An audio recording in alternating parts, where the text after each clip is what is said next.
Pues hermanos, les voy a invitar a que abran sus Biblias en el libro de Juan. Estamos en esta serie en Juan capítulo 16, versículo 25 al 33.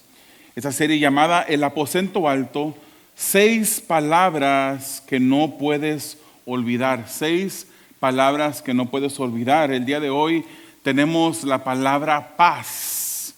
La palabra paz. Y vamos a estar viendo eso desde el capítulo 16 de Juan, los versículos 25 al 33. Y vamos a pedirle al Señor pues que hable en nuestras vidas. Tengamos nuestros oídos abiertos, nuestro corazón esté dispuesto a escuchar lo que el Señor tiene para nosotros. Hermanos, hay cosas que nos pueden quitar la paz. ¿Está de acuerdo conmigo? Tenemos una paz que el Señor nos ha dado porque cuando hemos venido a ser hijos de Él y que Él ha entrado en nosotros por su Santo Espíritu, hemos sido sellados por su Espíritu.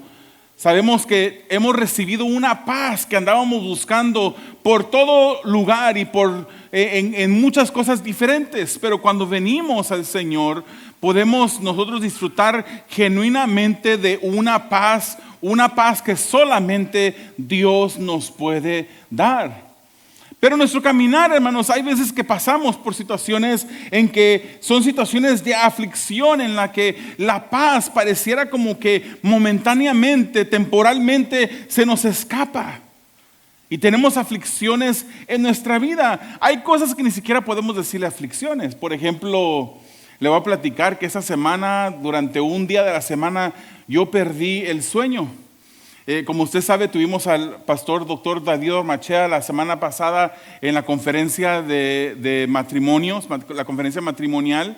Y cuando vinieron los músicos a ministrar en la alabanza, pues era un grupo invitado juntamente con mi hermano Byron. Y movieron el piano de aquí y me llama el director de audiovisual de la iglesia y me dice que se habían quebrado unos ganchos donde estaba enganchado los cables, que quien había movido el piano. Y yo dije, wow, entonces le van a decir al supervisor, me va a llamar el supervisor. Yo me levanté a las 2 de la mañana pensando en eso, me dormí. Es el último correo que había leído en esa noche. Y en la mañana, a las 2 de la mañana me levanté, siguiendo pensando en eso, que pues habíamos cometido algo que me iban a llamar a mí la atención. Y le confieso que por un momento yo perdí la paz y hasta el sueño lo perdí. No puedo decir que eso es la aflicción más grande que he pasado en mi vida, porque he pasado por momentos difíciles, pero hay cosas mínimas como esa que a veces nos quitan la paz.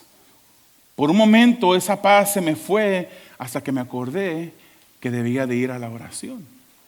Y comencé a orar y comencé a pedirle al Señor por esa situación, que pues Él acomodara todo, que Él se encargara. Hermanos, esta situación por mucho, podemos decir que por mucho no es el tipo de aflicción que podemos pasar nosotros como cristianos. Habrá momentos difíciles en nuestro caminar. Momentos más difíciles que unos ganchos que se rompen por unos cables que se han movido de lugar.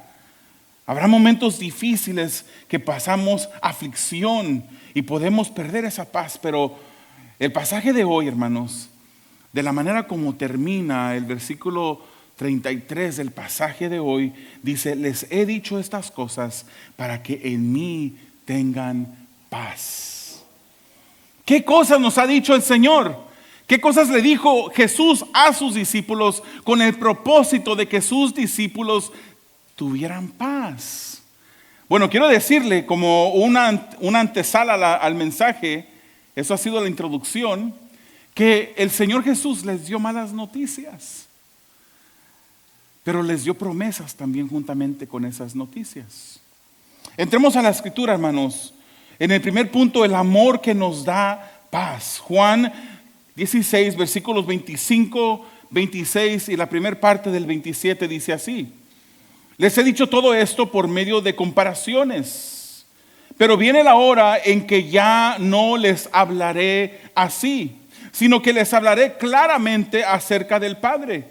En aquel día pedirán en mi nombre Y no digo que voy a rogar por ustedes al Padre, ya que el Padre mismo los ama porque me han amado. Hermanos, para poder recibir paz, esos discípulos debían de conocer que el Padre los amaba. Pero antes de hablarles, hermanos, a los discípulos sobre el amor del Padre, les reiteró y les dijo algo que ya les había dicho, una mala noticia para ellos. Les dijo: me iré, voy a irme un momento más y ya no estaré con ustedes. Él dice un poco más y no me verán. Y este capítulo 16 es algo que repite el Señor Jesús en el versículo 16, 17, 18 y 19. Es algo constante que estaba en la mente de los discípulos. Hermanos, póngase usted en las sandalias de los discípulos. El maestro que habían dado a su lado, más bien usted había andado al lado del maestro, que había suplido las necesidades, que había hecho milagros, que había enseñado cosas grandiosas que nunca habían escuchado los discípulos. Les decía: un poco más, un tiempo más y me voy a ir. ¿Cómo se sentiría usted? ¿Qué hubiese pensado en ese momento cuando el Señor Jesús dice: me voy a ir, ya no me verán por un poco más de tiempo? Esa misma porción, hermanos, nos confirma que los discípulos no entendían lo que Jesús les estaba diciendo. Jesús tenía la costumbre, hermanos, de hablar en parábolas. Usted sabía eso, ¿verdad? Parábolas. Las parábolas él los usaba cosas que los discípulos o que la gente del tiempo conocía, por ejemplo, la agricultura y otras cosas, para enseñar verdades del reino. Y mientras que él les enseñaba a la gente en parábolas, y los discípulos a veces no entendían completamente. Incluso iban con Jesucristo y le preguntaban: ¿qué quisiste decir con esto? Explícanos esta historia que nos has enseñado.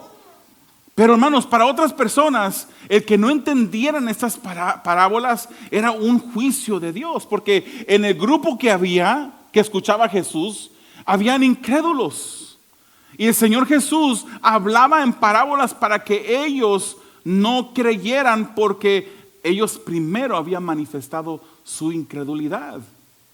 Incluso podemos leer en Mateo capítulo 13, versículos 10 al 15, donde dice: los discípulos se acercaron y le preguntaron: ¿por qué hablas a la gente en parábolas? Él respondió: a ustedes, a los discípulos, se les ha concedido conocer los misterios del reino de los cielos, pero a ellos no. Al que tiene se le dará más y tendrá en abundancia, dice Jesús. Al que no tiene, hasta lo que tiene se le quitará. Por eso les habló a ellos en parábolas. Por eso les hablo a ellos en parábolas. Aunque miren, no vean. Aunque oigan, no escuchen ni entiendan.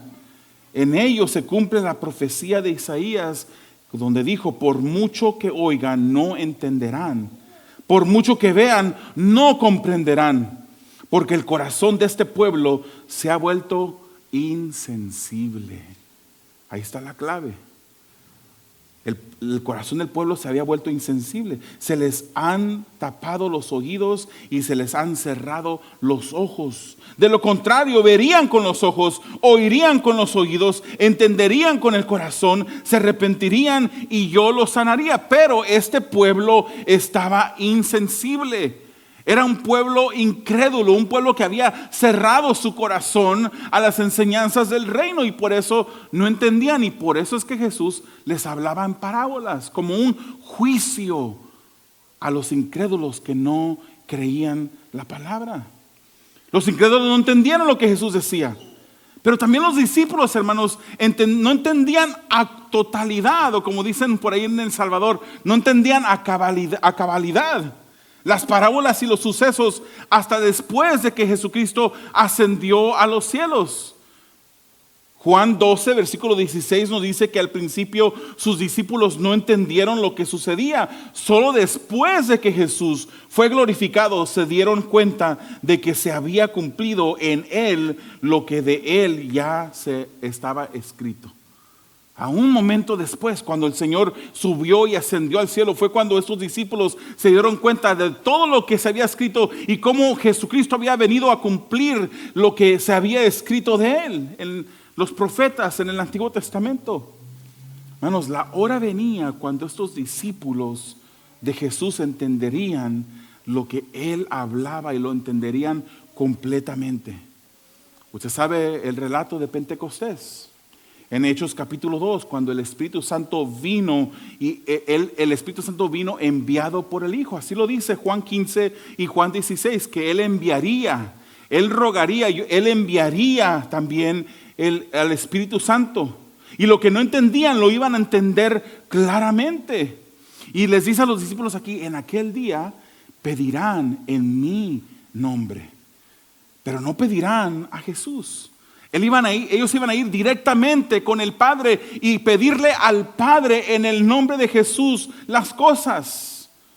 No era para que Jesús le rogara, no era como que iban a tener que pasar por Jesús primero para que Jesús entonces llevara el mensaje al Padre, sino que iban a pedir directamente al Padre en el nombre de Jesús. ¿Qué privilegio tenemos nosotros, hermanos? Que las Escrituras nos dicen que podemos entrar confiadamente. A mí me gusta en inglés como dice, we can come in boldly. Con una confianza entera de que estamos entrando ante la recámara de nuestro Padre Celestial para expresarle nuestras necesidades y pedirle a Él cuando estamos en aflicción. Tenemos esa herramienta que el Señor, ese instrumento de la oración que el Señor nos ha dejado, pero lamentablemente hoy en día es un instrumento poco usado dentro de la iglesia. Cuando pasamos por aflicción, lo primero que pensamos es mejor llamar a un abogado o llamarle a una persona, oye, ¿no sabes de algún abogado que me puedas referir?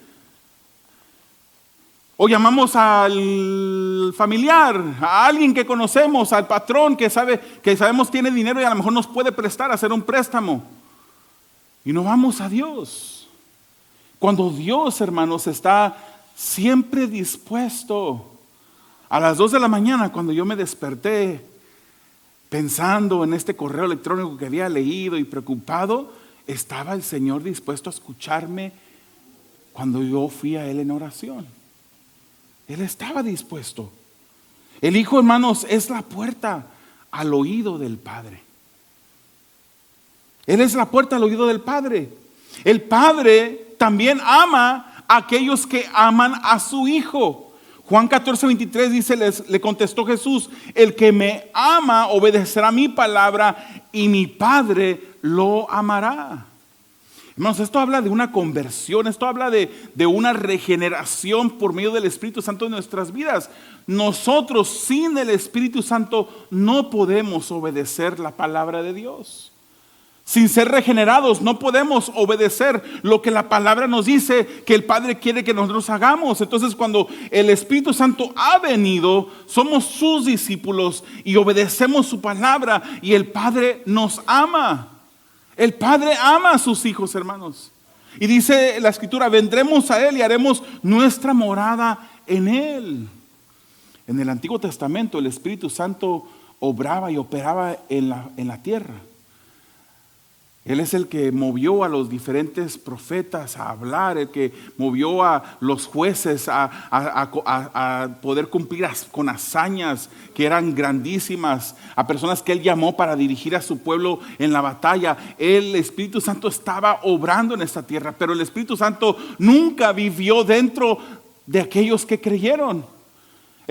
Abraham, aún siendo el padre de la fe, nunca tuvo el privilegio de tener al Espíritu Santo viviendo dentro de él. No es hasta Pentecostés, hasta en Hechos capítulo 2, cuando viene el Espíritu Santo y habita dentro del creyente.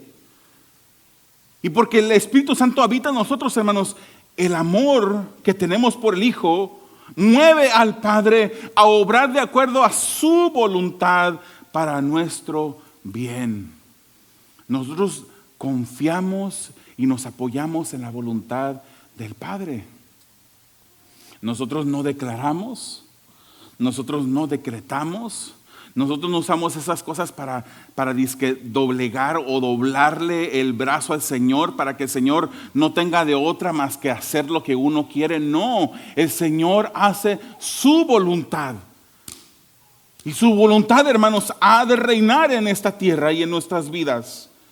El discípulo de Jesús, hermanos, le obedece a Él porque le ama. Y el que no conoce a Dios no se esfuerza por obedecerle. A lo mejor usted tiene algún familiar, algún vecino que usted ya hasta cansado está de estarle platicando de Jesús, estarle presentando el evangelio. Y esa persona sigue muerta en sus delitos y pecados. En esa persona no hay necesidad de obedecer. A lo mejor hay personas en este mismo lugar que no tienen necesidad de obedecer al Señor, que no tienen ninguna motivación, que no quieren, simplemente vienen porque viene el familiar o porque saben que es algo bueno que hacer, porque se sienten a gusto dentro de una congregación, pero en realidad no hay un interés por obedecer a Dios. El que es hijo de Dios va a tener ese impulso, esa necesidad de obedecer a Dios.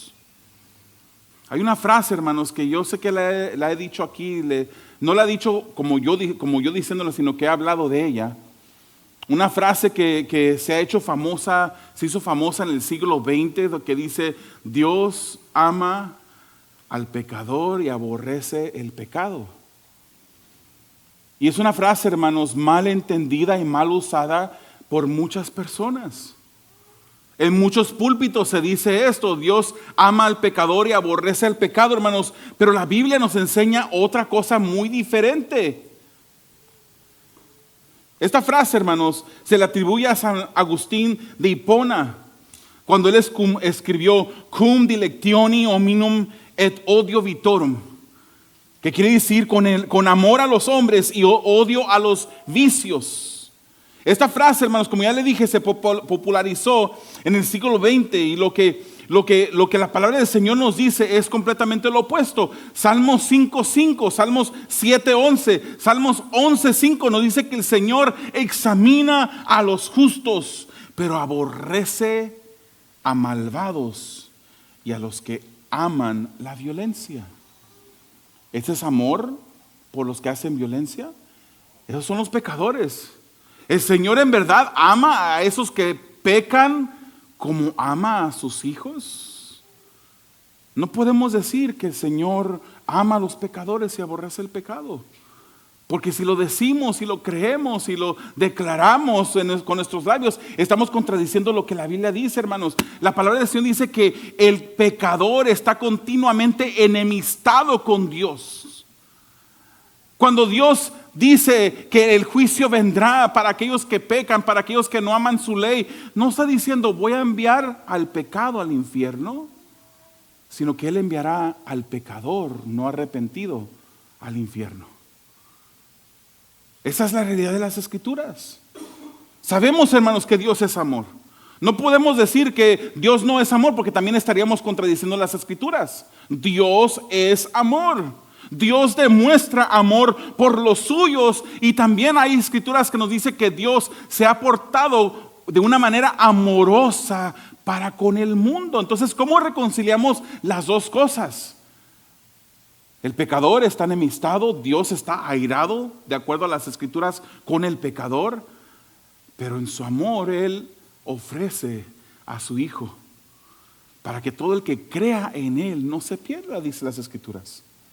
Así como, hermanos, yo amo a mis hijos, yo puedo tener amor también por una persona que yo no conozco y demostrarle amor mientras que yo me tomo mi tiempo para a lo mejor bajarme del carro y acercarme a esa persona y extenderle el mensaje del evangelio. Eso es un acto amoroso. Yo puedo demostrarle amor a eso, pero yo le voy a decir una cosa.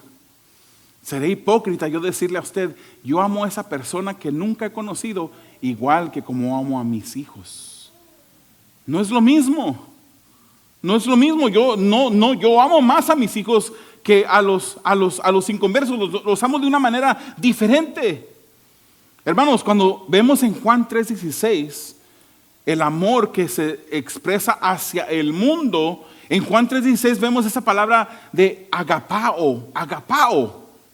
Eso es un afecto de voluntad. O sea, Dios muestra una voluntad afectuosa para con el mundo, en que Él envía a su Hijo, abriendo una puerta para salvación para todo aquel que cree, que no se pierda, sino que tenga vida eterna. Esa es una voluntad afectuosa.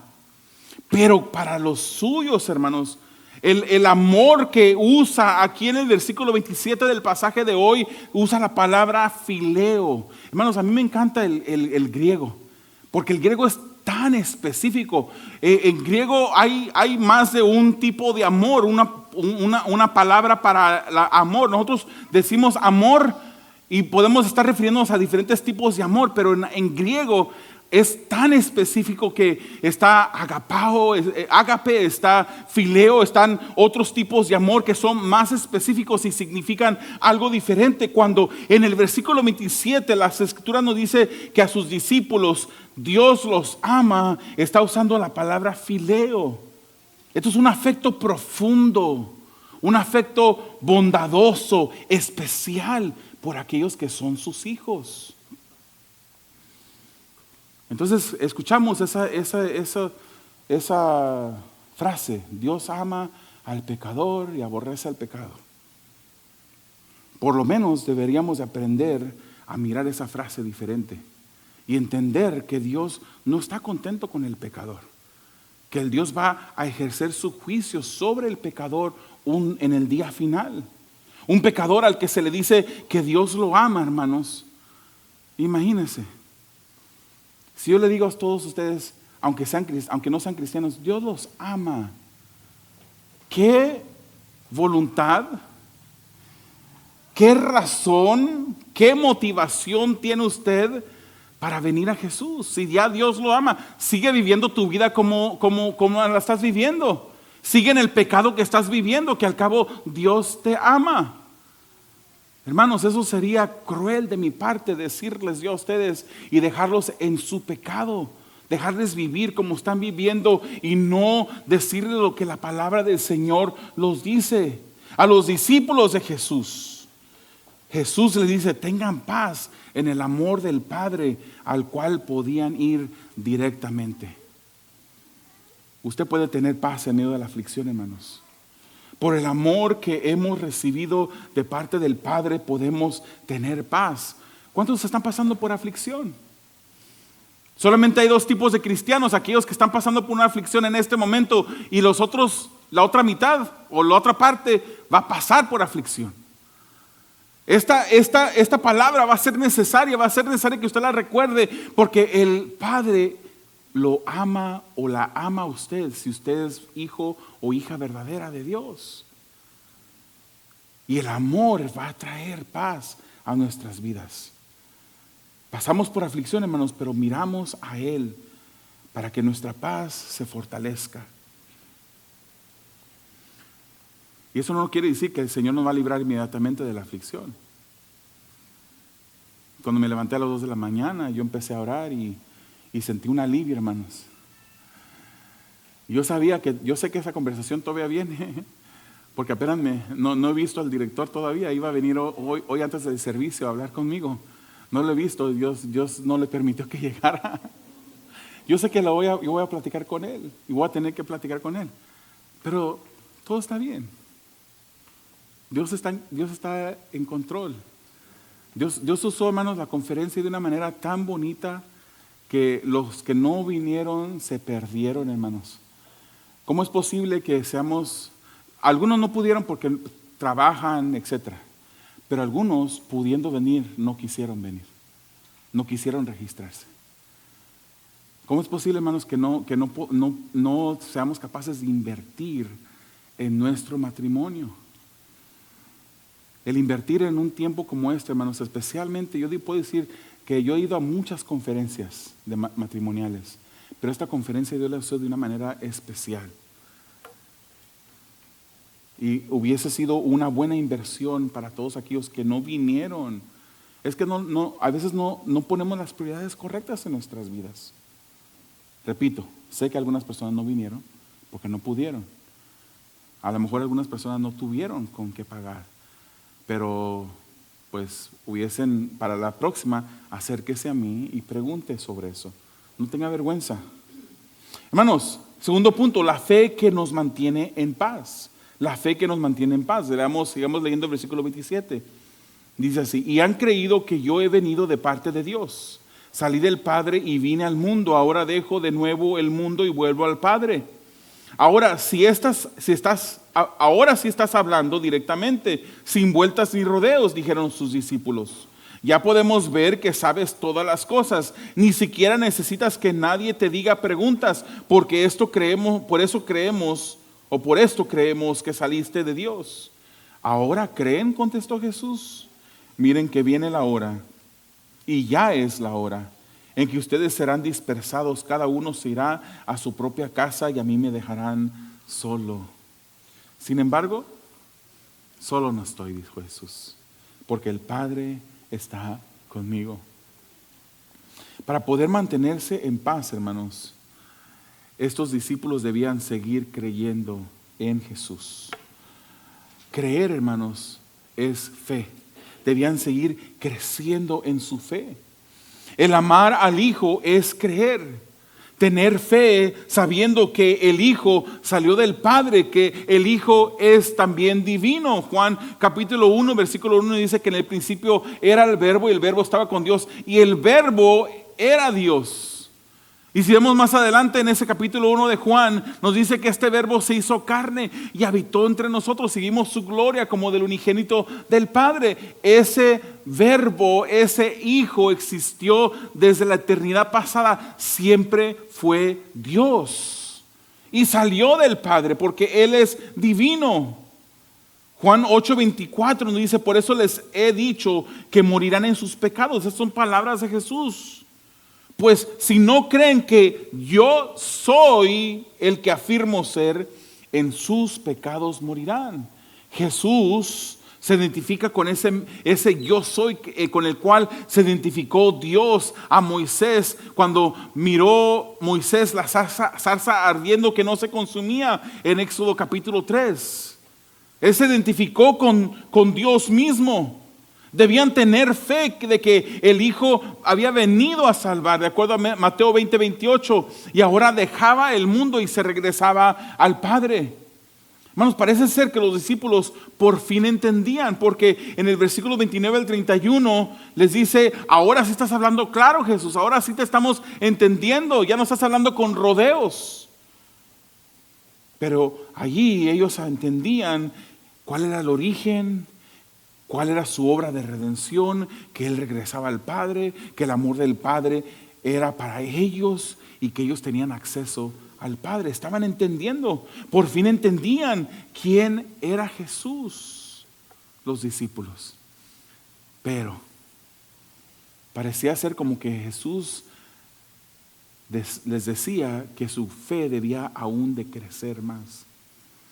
¿Sabe usted que Dios usa las aflicciones en nuestras vidas para hacernos crecer en fe? Cuando nosotros pasamos por aflicciones, hermanos, son oportunidades que Dios pone delante de nosotros para ver cómo Él se mueve, cómo Él obra en nuestras vidas, para ver cómo reaccionamos, hermanos. ¿Usted cree que Dios no nos conoce bien a nosotros? ¿Usted cree que Dios no sabe cómo vamos a reaccionar cuando Dios pone una prueba frente a nosotros? Él ya sabe cómo vamos a reaccionar, pero Él lo hace para que nosotros podamos ver cómo estamos reaccionando ante la aflicción.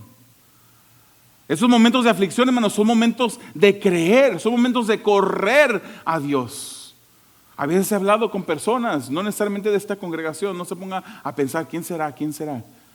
He hablado con personas de la congregación que les pregunto: no te he visto por varias semanas. Es que he estado pasando por unos problemas difíciles. Y yo, hermanos, en veces les he dicho, en veces no lo he dicho, pero son momentos de aflicción cuando deberían de acercarse más a Dios. Y le digo una cosa: el venir a la iglesia no es meramente la manera como te puedes acercar a Dios. Tú te acercas a Dios constantemente en tu vida, en tu caminar, diariamente orando, leyendo las Escrituras. De esa manera te acercas a Dios. Pero hay momentos que pasan aflicción ciertas personas y en lugar de venir a la iglesia y acercarte más a un grupo de personas que son también tu familia, donde puedes recibir apoyo, donde puedes recibir una palabra de ánimo, se desaparecen las personas y ya no llegan las personas, se alejan. Entonces yo hermanos, no puedo decir con toda seguridad, pero si se alejan de la congregación, yo me pregunto, ¿en verdad se estarán acercando a Dios? ¿En verdad estarán orando más? ¿Leyendo las Escrituras más? Lo probable es que no. Ellos les dice Jesús que ellos iban a pasar por dificultades. Jesús cuestiona la creencia de sus discípulos en un momento y ellos eran sinceros, hermanos, pero les faltaba madurez en su crecer, en su fe, en su creer. Esta fe sería probada dentro de poco y por medio de la prueba su fe sería fortalecida. Cuando el Espíritu Santo llegara, recibirían poder para ser testigos. De repente, ¿qué pasó cuando llegaron y arrestaron a Jesús? Uno medio valiente ahí sacó su espadita y le arranca le corta la oreja al siervo del sumo sacerdote, ¿verdad? Jesús le dice, guarda tu espada, agarra la oreja.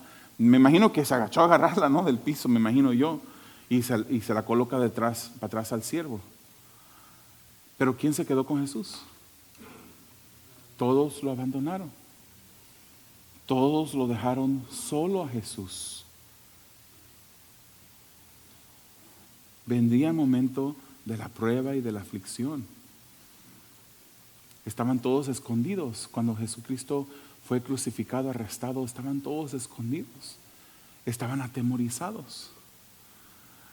Pero los discípulos, hermanos, después que vino el Espíritu Santo, recibieron el poder y fueron testigos y predicaron la palabra.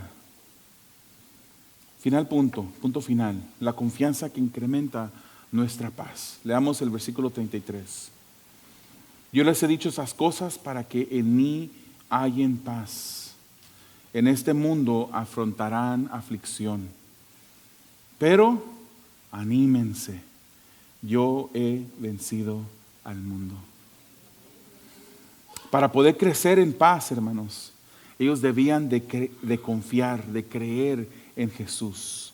Deberían de poner su confianza en Jesús. El Hijo les reveló que en el mundo iban a tener aflicción, pero les afirmó en confianza, les dio esperanza.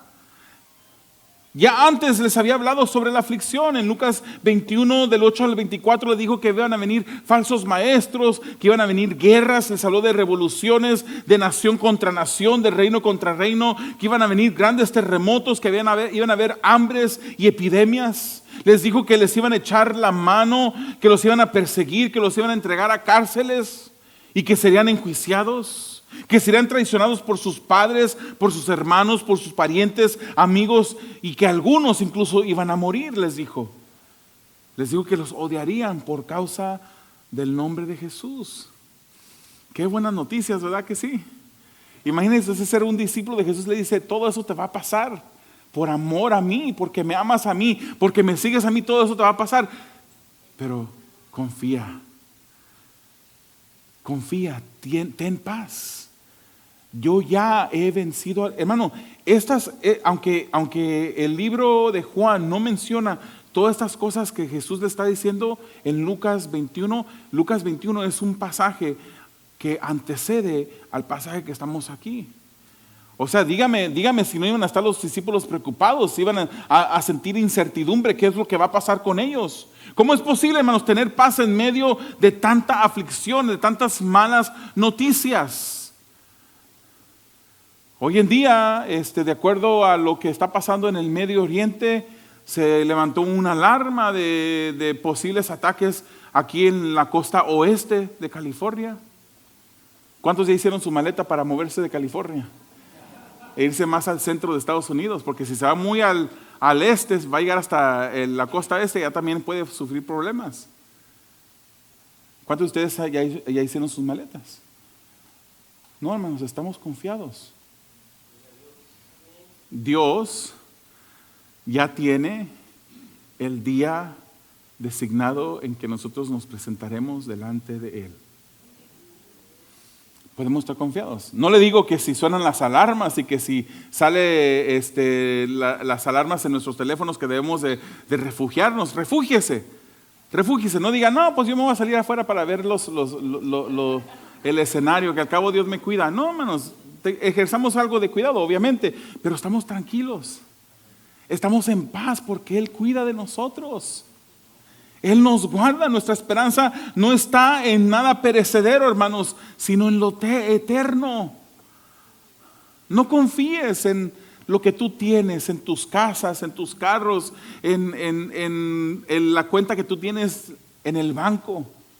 No confíes en las cosas que van a perecer, hermanos, que se van a quedar aquí. Nuestra morada está en el cielo. Para allá vamos. Ese debe ser nuestro enfoque. Lo eternal. Nuestra esperanza no está en nada más, sino en Dios. Está en su palabra. Está en sus promesas. Y los discípulos murieron, hermanos, en su mayoría predicando la palabra. Después de esconderse, porque tenían miedo de la aflicción, Mateo, de acuerdo a la tradición, fue martirizado en Etiopía por causa de herida de espada. Juan, aunque fue el único que escribe esta carta, que muere ya de anciano, pero antes de morir, de acuerdo a la tradición, fue perseguido. Fue quemado en una olla de aceite hirviendo, fue desterrado en Patmos. Santiago, otro discípulo de Jesús, fue arrojado del pináculo de altura de 30 metros, de un pináculo. Sobrevivió esa caída, pero luego fue golpeado hasta la muerte con un garrote. Ya no estaban escondidos.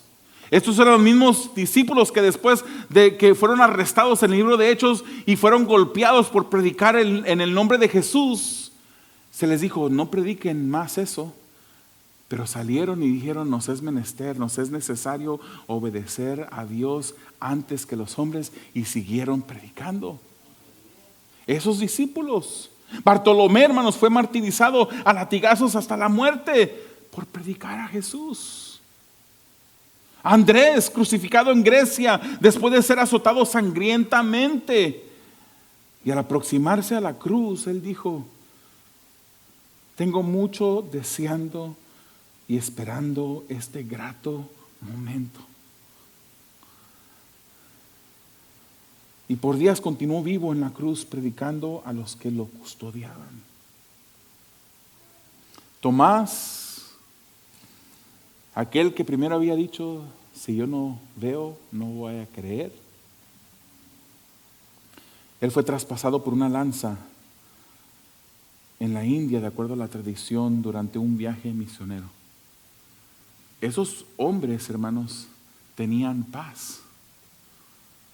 Esos hombres habían entonces entendido lo que Jesús les había dicho antes de él ascender, pero lo entendieron después.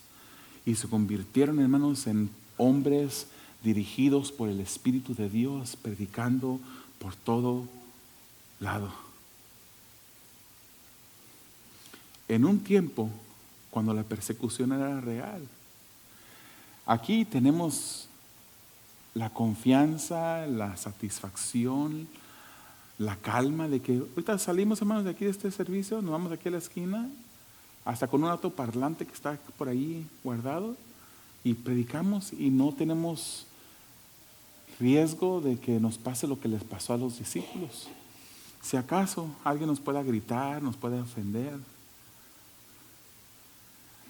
Pero estos discípulos de Jesús tuvieron esa paz por medio de confiar en Jesús. Iban a tener aflicciones, pero confiaron ellos que Jesús, su maestro, ya había vencido al mundo.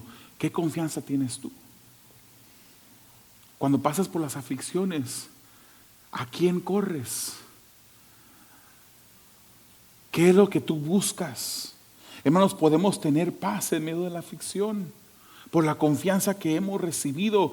Él ya venció y nosotros venceremos, hermanos. Romanos 8:37 dice: sin embargo, en todo esto somos más que vencedores por medio de aquel que nos amó. Pasamos por aflicción, pero miremos a Él para que nuestra paz sea fortalecida. Podremos tener paz porque el Padre nos ama, hermano.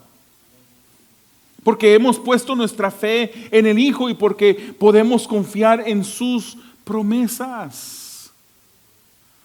Una promesa maravillosa que viene por medio del profeta Isaías en el capítulo 41, versículo 10, dice: así que no temas porque yo estoy contigo. No te angusties porque yo soy tu Dios. Te fortaleceré y te ayudaré. Te sostendré con la diestra de mi justicia. Allí le está hablando a otra gente que no es la iglesia Purpose en español de Pomona, California. Pero ese mismo Dios que prometió eso en la antigüedad es el mismo Dios que está para nosotros, para fortalecernos, para decirnos que no temamos, que Él está con nosotros, que no nos angustiemos, porque Él es nuestro Dios. Juan 14:27 nos dice que la paz, Jesús nos dijo: la paz les dejo, mi paz les doy. Yo no se la doy a ustedes como la da el mundo. No se angustien ni se acobarden. Todos podemos tener paz porque somos sus hijos, porque Él nos ama, porque podemos confiar en sus promesas. Cerremos nuestros ojos, inclinemos nuestro rostro. Amado Dios, te damos gracias. Gracias, Señor, porque tú eres ese Dios que ha prometido estar con nosotros, ese Dios que ha vencido al mundo, que nos ama con un amor especial, profundo, porque somos tus hijos. Y en ese amor, Señor, podemos encontrar esa paz. En esa fe que tú has puesto en nosotros por tu Hijo, podemos encontrar esa paz. Podemos saber, Señor, que aunque pasen las angustias y vengan los momentos difíciles, tú nos sostendrás. Tú estarás con nosotros. Tú seguirás guiando nuestras vidas. No hay nada ni nadie, Señor, suficientemente grande o poderoso para quitarnos la paz que tú ya nos has dado. Te pedimos, Señor, que nos ayudes a confiar en ti en esos momentos de dificultad y que podamos, Señor, seguir siendo esos mensajeros de tu palabra. En medio de la aflicción, poder predicar tu palabra, porque a ti te ha placido, Señor, salvar por medio de la locura de la predicación. Ayúdanos para tu gloria y para tu honra, lo pedimos en el nombre de Jesús. Amén.